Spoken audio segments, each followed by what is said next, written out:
Your reaction to what Iran has done?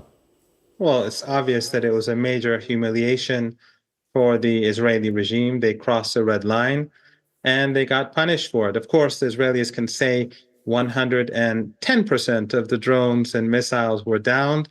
That's fine, but they can also take journalists to see the bases that the Iranians have said were severely damaged. They can easily do that today or tomorrow. Are you sure it's major? Because I saw on Twitter you said it was just a small slap in the face. Oh, it was a small slap in the face for Iran. The two bases were severely damaged, but Iran has a huge stockpile of drones and missiles, and Iran hasn't used its most advanced weapons. So if the And Israeli what would they be, Professor? Nuclear weapons? No, they're more advanced drones and missiles. Iran is not like the United States, which has and uses and has already used nuclear weapons. Iran's peaceful program, as we've seen over the years, has been peaceful, and there's never been any evidence to show otherwise. But Iran has more advanced drones and missiles, and the very fact that the Americans don't want to be a part of any Israeli counter-response shows that the Americans know where the power lies. So the smart thing for the Israeli regime to do would be to refrain from responding. They got their punishment and they should live with it.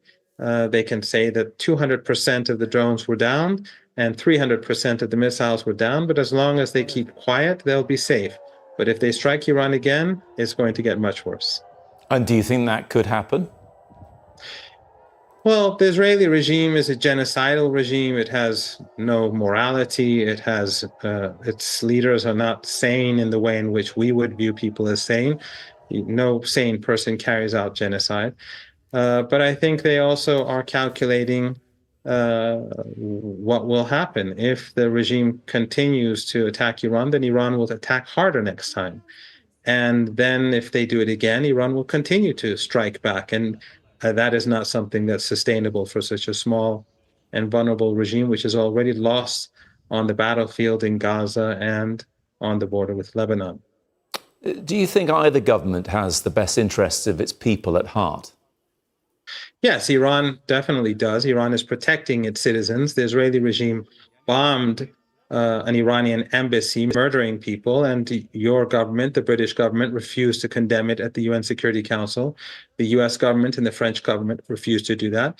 So when the West prefers the law of the jungle, and when they believe that they can strike and kill and carry out genocide whenever they want, but others cannot respond when they're attacked, then the rest of the world has to devise means by which to protect themselves. And the reason why Iran has such a powerful missile and drone capability that even Western capitals acknowledge grudgingly is because Iran has to protect itself from these sort of aggressive actions. So the Israeli regime, I think, will think very carefully in future about striking Iranians. In fact, I think the most important thing that comes out of this exchange is that uh, Iran has struck the Israeli regime directly. And that means that from now on, if the Israeli regime targets Iranians anywhere, that Iran will hit back at Israel itself. The Israelis brought this upon themselves, and they'll have to live with it. How do you think a war between Israel and Iran would end? Israel has failed to take the Gaza Strip, a dot on the map. That is a humiliating defeat. It has failed to even maintain its borders Well, in it would say, Lebanon. sorry to interrupt you, Professor, but it would say its operation there hasn't finished. Well, after 6 months, if they can't take the small Gaza Strip, that doesn't say much for the regime. Iran is the most important country in Western Asia. It's the most powerful country in Western Asia. And Iran has the upper hand. If the Israeli regime chooses to continue this conflict, they will pay a heavy price. And as I said, I think the United States has so far recognized this and has been more intelligent. The fact that the Americans have so far, from what we've heard, said that they don't want to be a part of any escalation is because they know that Iran's capabilities can drive the prices of oil through the roof. If the United States attacks Iran, then those countries that host U.S. bases, they will be seen as a partner in crime. And oil and gas installations in this region will be destroyed. That would lead to a global economic catastrophe. The Americans, I think there are enough sane people in Washington who recognize that. So I don't think we'll have war. So for Iran, going back to what you asked before, is the government acting in the interest of the Iranian people? Yes. Iran has never initiated a war, but Iran has shown the United States, the Israeli regime, that if they initiate conflict with Iran, they will be punished. And that is what has kept our country safe.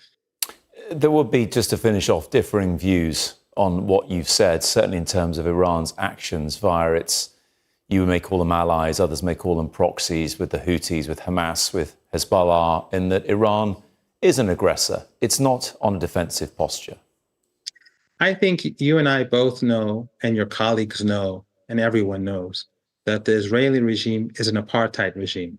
It is an ethno-supremacist regime.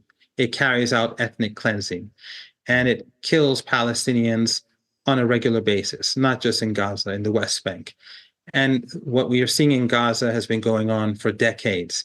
And right now we are all witnessing a genocide. So I don't think when you look at the Yemen or Lebanon or Gaza, the victim is Israel.